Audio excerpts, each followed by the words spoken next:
संखेश्वर पार्श्वनाथ भगवान की जय।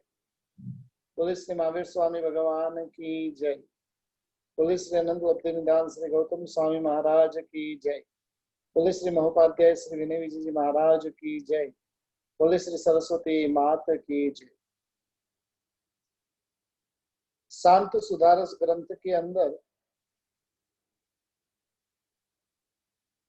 तीन भावनाओं का वर्णन परिपूर्ण हो चुका है। अब महोपाध्याय श्री विनय विजय जी महाराजा शांत सुधारस ग्रंथ की चौथी भावना का मंगल प्रारंभ करते हुए कहते हैं,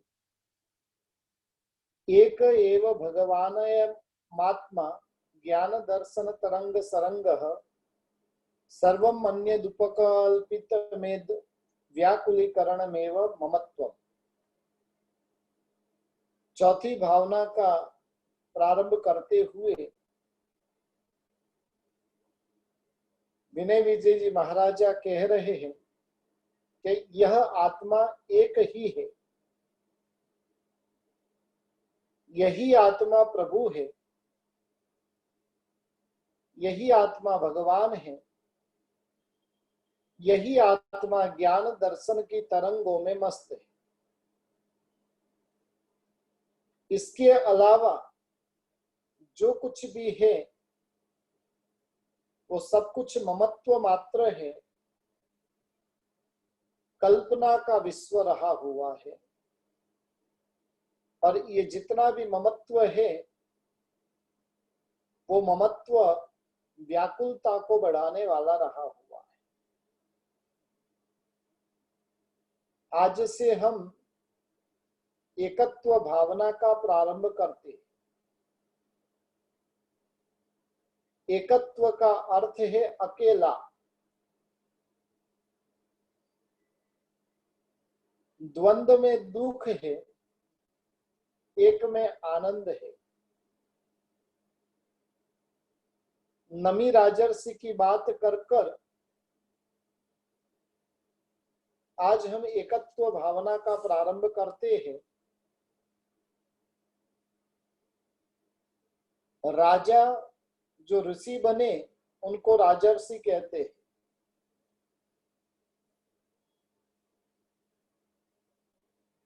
राज वैभवों को भुगतते भुगतते जब संसार की असारता का भान होवे और तब वो जीव वैराग्य पथ पर जाकर संयम अंगीकार करे, और ऐसे संयम अंगीकार करने वाले मुनि भगवंतों को राजर्षि कहते हैं। जिन शासन के अंदर सैकड़ों राजर्षि हुए और उन राजर्षियों में एक नाम आता है नमी राजर्षि। नमी राजा रहे हुए हैं और उनके शरीर में एक दाह ज्वर प्रकट हुआ। इतनी भयंकर वेदना है। वैद्य ने कहा कि भाई शरीर पर चंदन का विलेपन करो, मस्तक पर शरीर पर चंदन का विलेपन करो, और वो चंदन के विलेपन से क्या होगा तो कि शीतलता की प्राप्ति होगी। पत्नियां, कोई पत्नी उनकी सेवा में लगी हुई है, कोई चंदन घिसने में लगी हुई है, कोई उनको कैसा आहार खिलाया जाए तो उनको संतुष्टि हो, और उसके लिए पूरा परिवार जो है प्रयत्न कर रहे हैं।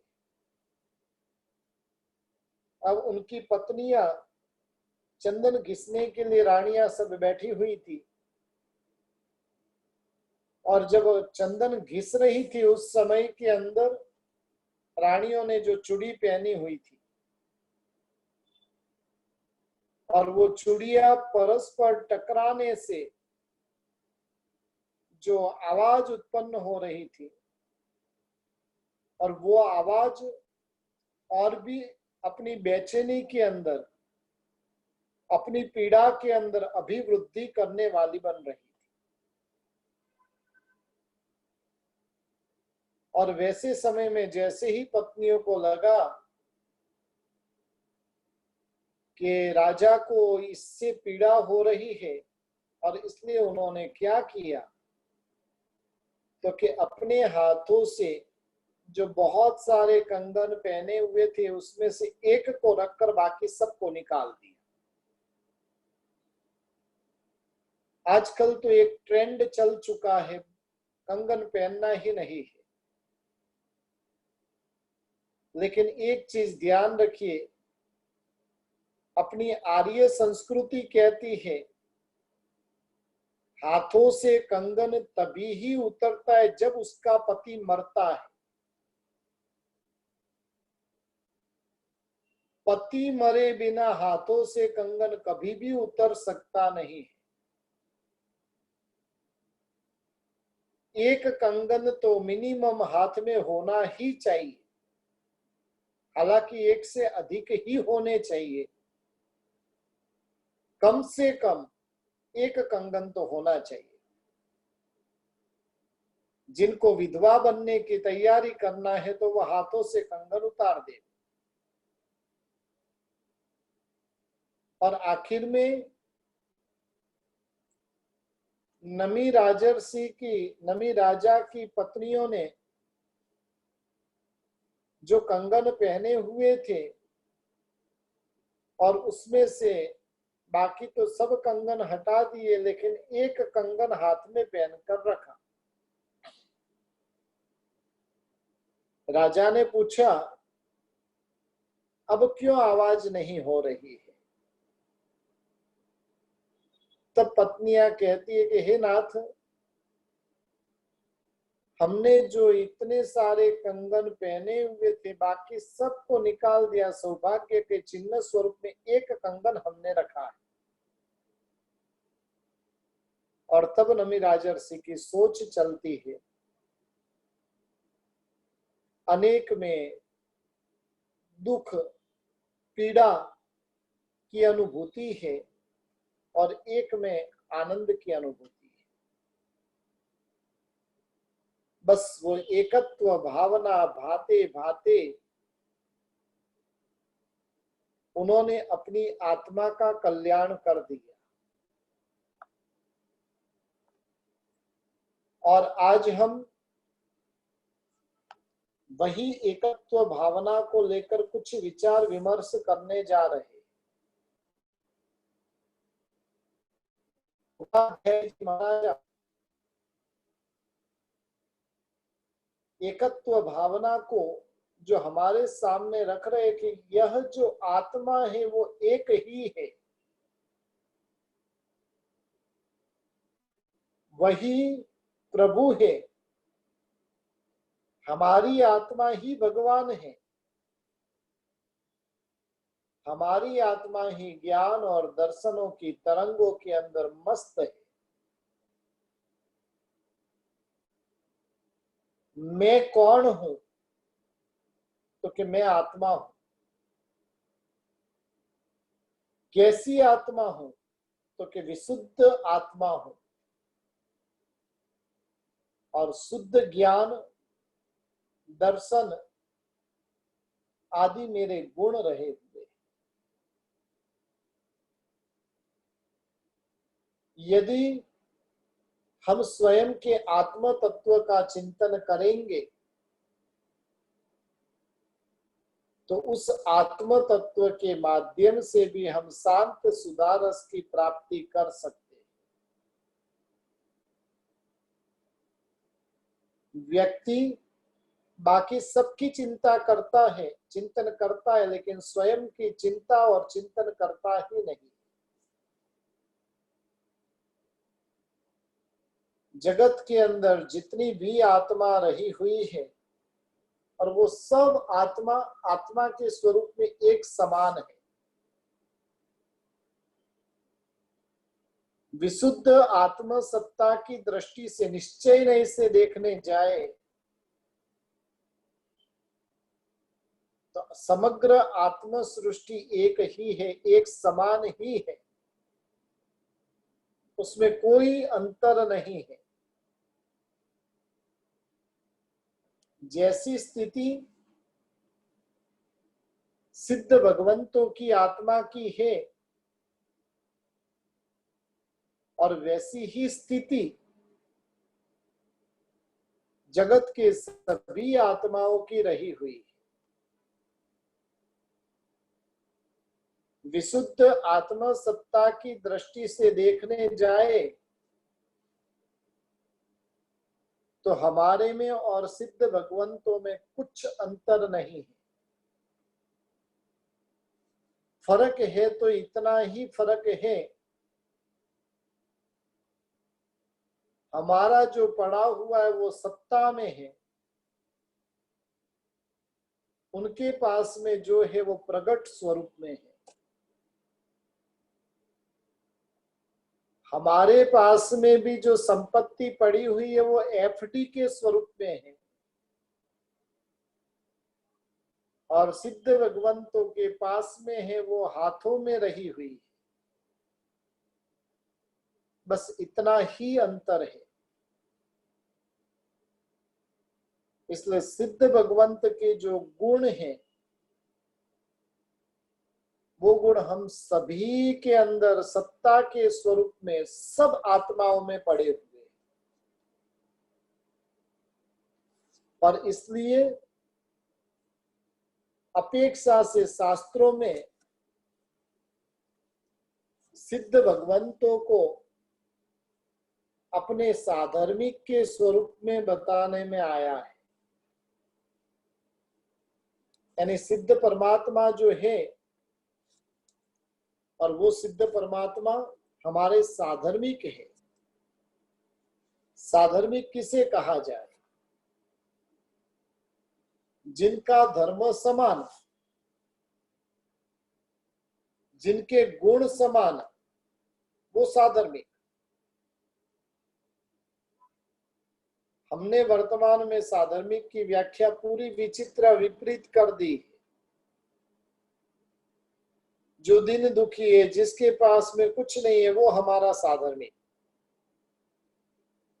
साधु के लिए साधु साधर्मिक, श्रावक के लिए श्रावक साधर्मिक, और ये सब साधर्मिक की भूमिका रही हुई है। विशुद्ध चैतन्य की दृष्टि से सिद्ध परमात्मा भी हमारे साधर्मिक है।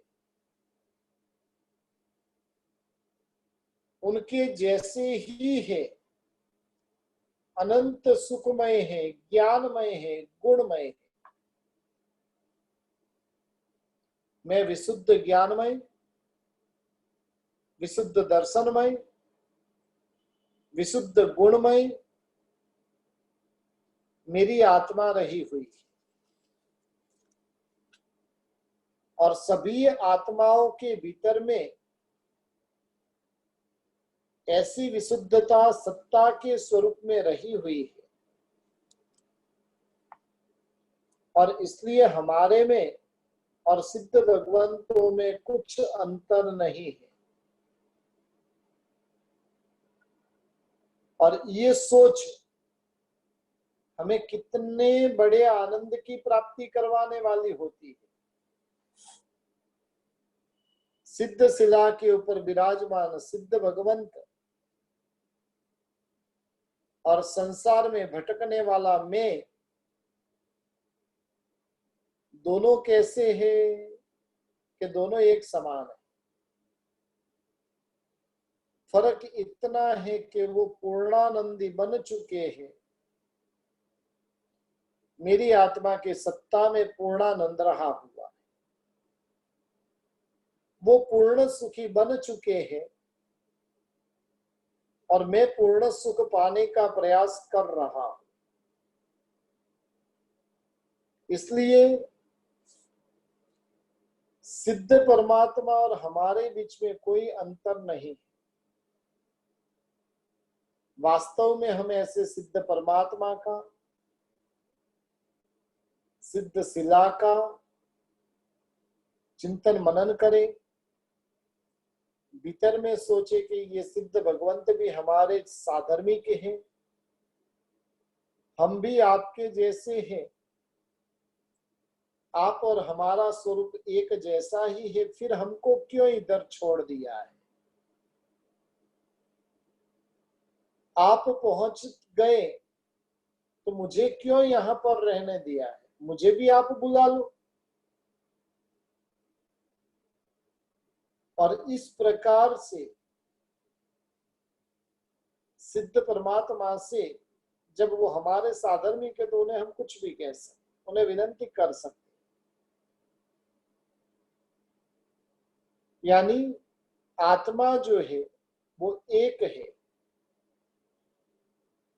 और शुद्ध आत्मा स्वरूप के स्वरूप में देखने जाए तो सारी आत्माएं एक समान है।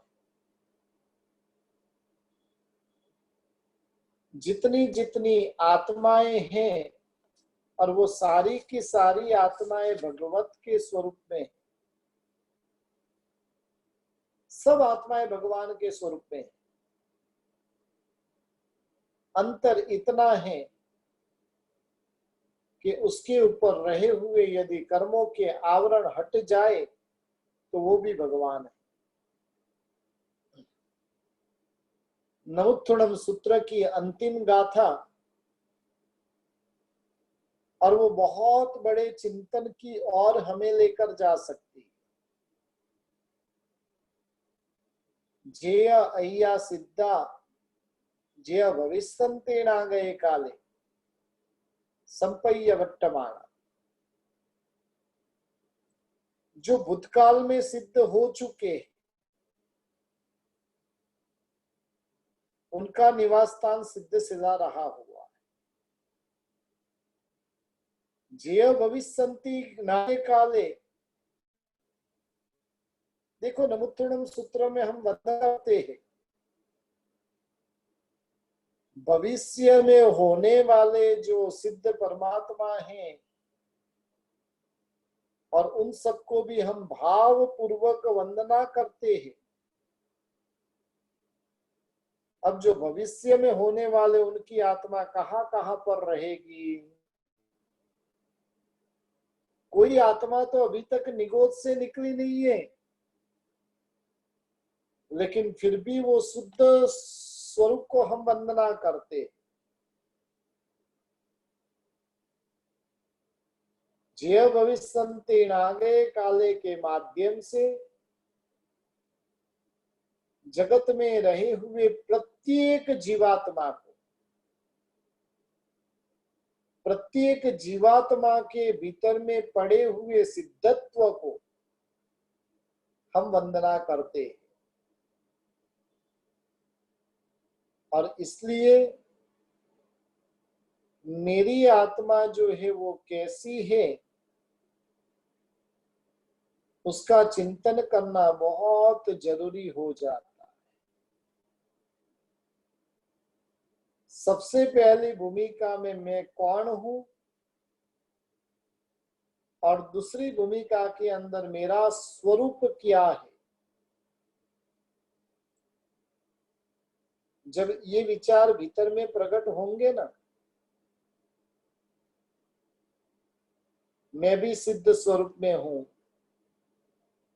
मैं भी अनंत ज्ञान अनंत दर्शन अव्यभात सुखमय मैं भी रहा हुआ हूं,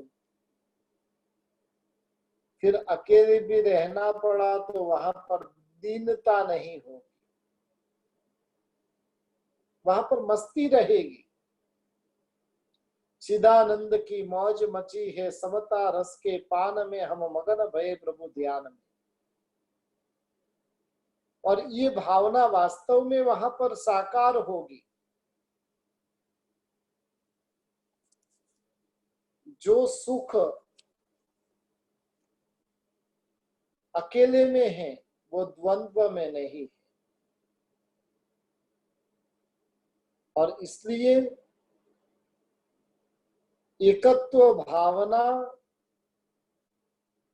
वो दीनता नहीं लाती है, लेकिन एकत्व भावना वो प्रसन्नता खड़ी करती है। और जिसने एकत्व भावना को अपने भीतर में भावित किया हुआ रहेगा, उस व्यक्ति के जीवन के अंदर अकेले रहने के संयोग जब उत्पन्न होंगे और उस समय के अंदर भी वो मस्ती से जी पाएगा। हम अकेले रह सकते हैं, अकेले रहेंगे तो दुखी दुखी होंगे कि सुखी हो जाएंगे। तुलसीदास ने तो कह दिया था, जब पत्नी भी मर गई और ये समाचार जब उनको प्राप्त हुए, नाच रहे हैं। पत्नी मरी है और इधर भीतर में आनंद है। क्यों आनंद है? बलु थयु ने भागी जंजाल, सुखे भजसु श्री गोपाल। ये जंजाल है, और ये जंजाल नहीं, मैं तो कहूंगा कि जंजीर है। अब जंजीरों से छुटकारा हुआ तो अब मस्ती से क्या करेंगे? प्रभु का भजन करेंगे। लेकिन जिसको एकत्व भावना का चिंतन जिन्होंने किया रहे, उसके भीतर में ये परिस्थिति हो सकती है। यानी एकत्व भावना में दुख नहीं है, दीनता नहीं है, लेकिन प्रसन्नता एकत्व भावना में रही हुई। धर्म साधना के लिए एकांत बहुत उत्तम है। कामी व्यक्तियों के लिए एकांत बहुत ही भयंकर है। जो व्यक्ति कामी है उसके लिए एकांत भयंकर है, लेकिन जो व्यक्ति योगी है उनके लिए तो एकांत से बढ़कर और कुछ अच्छा नहीं। योगियों को लोगों के परिचय में आना वो चिंता का विषय है,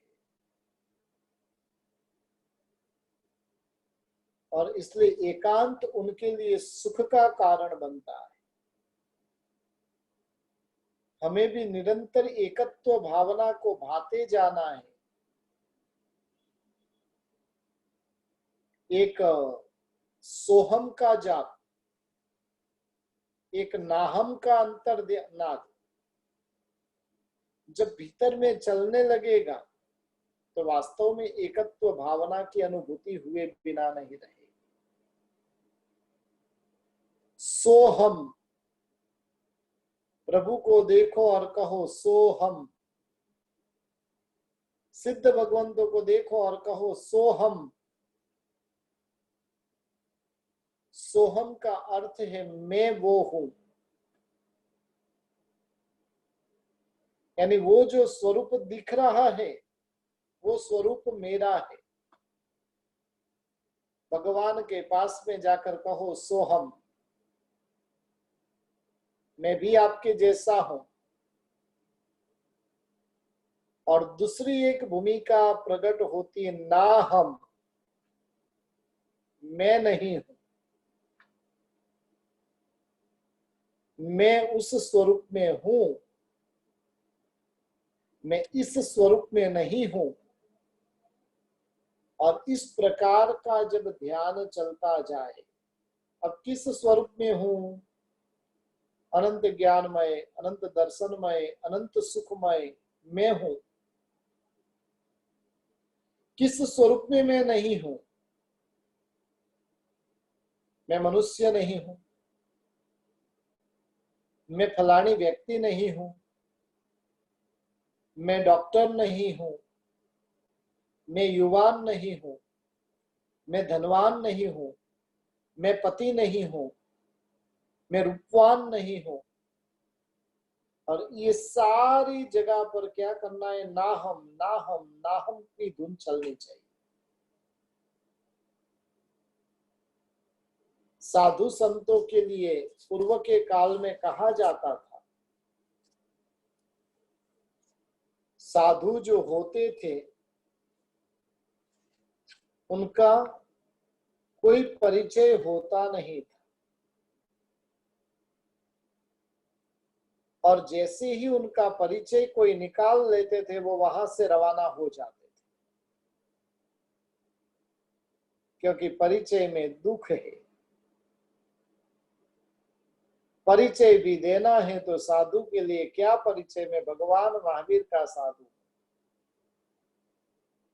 एक महात्मा से मिलना हुआ था डिस्सा के आजू बाजू में,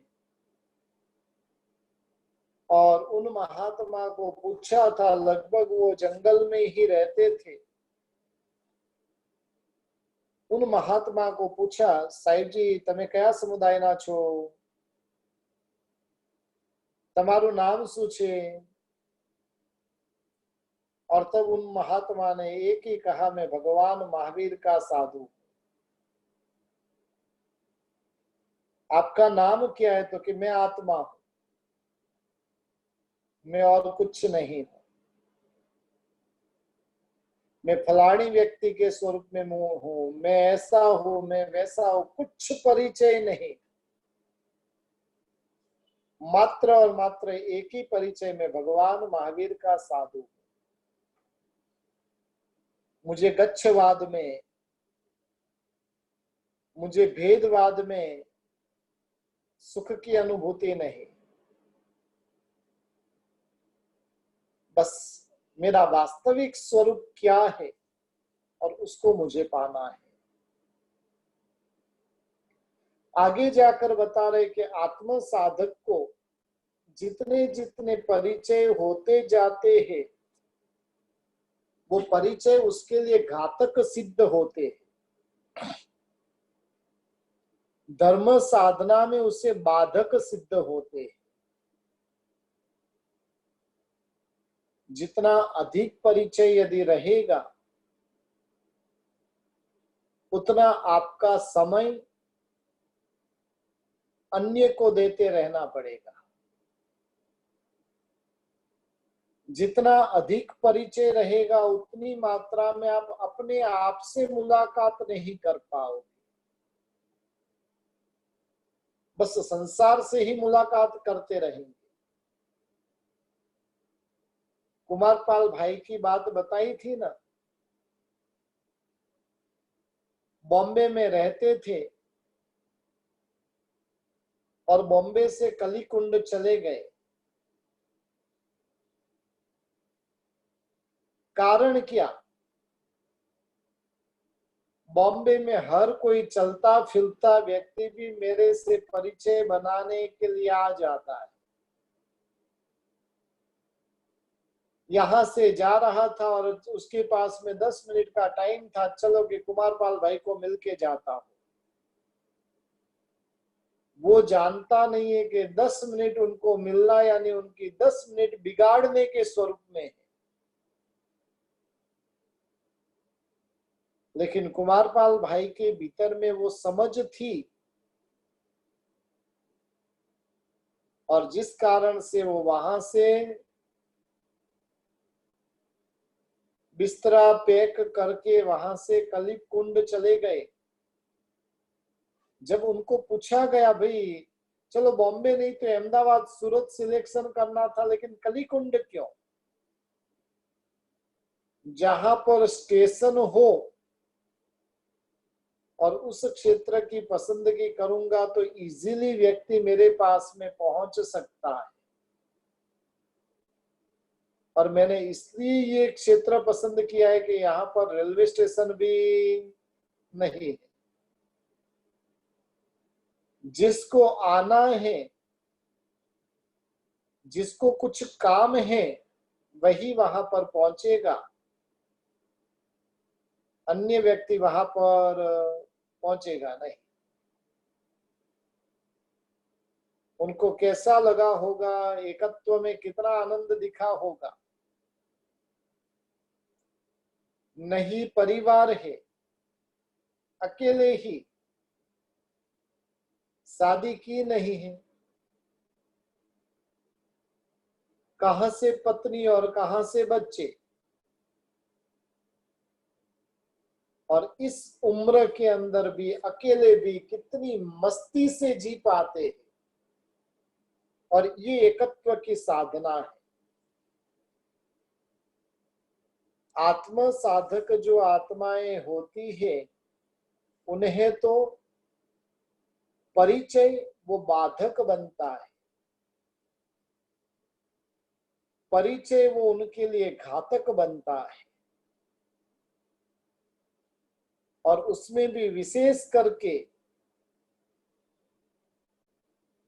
पर द्रव्य को स्वयं की मान लेने की बड़ी भूल उस आत्मा को परेशान परेशान करके रख देती है।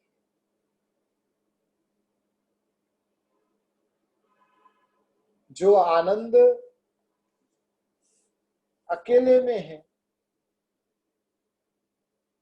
वो आनंद अनेक में नहीं रहा हुआ है। उद्गल में भी आनंद नहीं है, परिवार में भी आनंद नहीं है। और एक बहुत सुंदर बात यशो विजय जी, विनय विजय जी महाराजा हमें बता रहे हैं कि सुख वास्तव में है वो एकांत में ही है, लेकिन मूढ़ व्यक्ति होता है, मूर्ख व्यक्ति होता है, वो संबंधों की माया जाल में उलझा हुआ रहता है। पर भाव के अंदर जहां पर स्व की अनुभूति होती है, ऐसे पर भाव को दूर कर देना चाहिए। अभी तक पुद्गल के ही विचार ज्यादा किए, अनंत जन्मों से पुद्गल भावों की ही रमणता जीव ने की है। इसलिए ग्रंथकार ने यहाँ पर हमें कह रहे कि अब तुम क्या करो, तो कि थोड़े क्षण भर के लिए भी आत्मा तत्व का विचार करो। और आत्मा तत्व का जो विचार है वो यदि करना है तो एक काम करना पड़ेगा। पुद्गल भाव जो प्रभाव रहा हुआ है और उन पुद्गल भावों को चीरने का प्रयत्न करना पड़ेगा। पुद्गल भाव के पीस पीस करके उसे उठाकर फेंक देना पड़ेगा। पुद्गल भावों के आवरणों को नष्ट करने के लिए, पुद्गलों की अनर्थकारिता, पुद्गलों से होने वाली भयंकरता और उसका चिंतन हमें करना पड़ेगा।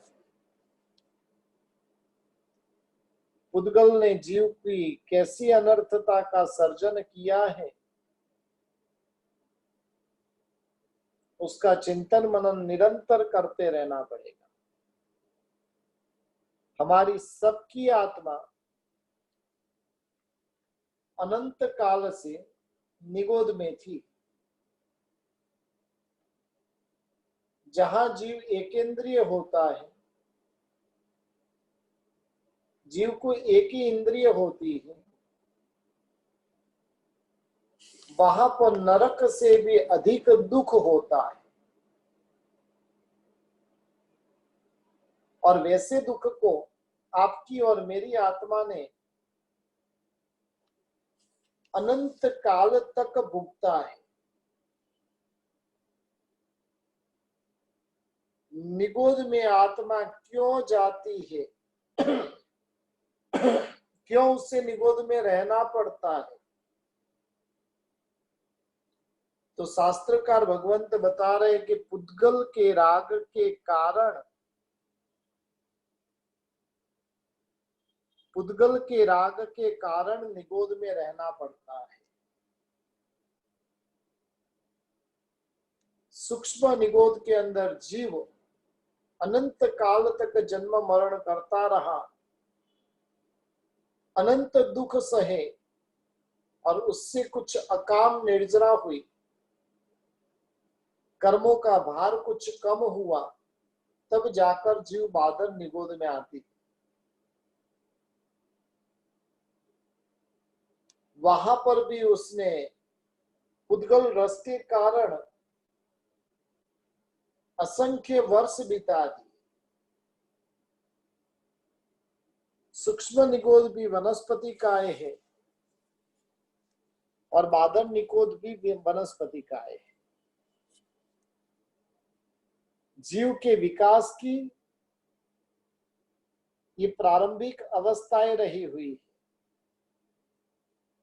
और वहां से पुद्गल भाव का राग रस जीव के साथ लगा हुआ है। अब जिसका राग अनंत काल तक चला हो, वो कितना तीव्र होगा। और इस पुद्गल के राग को मिटाने का प्रयत्न हमें इस जन्म में करना है। वनस्पति काय में से दूसरी एकेंद्रीय जातियों में भी जन्म मरण किए। पृथ्वी काय, अब काय, देव काय, भाव काय। बाद में बेइंद्रिय, तेंद्रिय, चौरिंद्रिय में जीव गया। जब अनेक भव की पुण्य राशि इकट्ठी हुई, तब बड़ी मुश्किल से पंचेंद्रिय पणा उसको मिला है। परंतु उसे भी पुद्गल राग के कारण, विषय आसक्ति के कारण जीव नरक गति में उत्पन्न होता रहता है। और नरक गति में कैसे कैसे दुख जीव पाता है, वो सब बातें हमने सुनी थी। नरक में अनिच्छा से भी दुख सहन करने पड़ते हैं और उससे भी जो निर्जरा होती है, वो निर्जरा अकाम निर्जरा कही जाती है। कभी कभार जीव देव गति में, कभी तिर्यंच गति में, कभी मनुष्य गति में पुद्गल रागी, विषय रागी जो जीव होता है और वो अपना जीवन बर्बाद करता है। अज्ञानी ब्राह्मण जिसने कौए को उड़ाने के लिए रत्न फेंक दिया, अब उसकी हालत कैसी हो गई। बस उसी प्रकार से हम भी पुद्गलों के सुख को पाने के लिए जो आत्मा थी, आत्मा का स्वभाव था, और उस स्वभाव को हमने फेंक दिया है।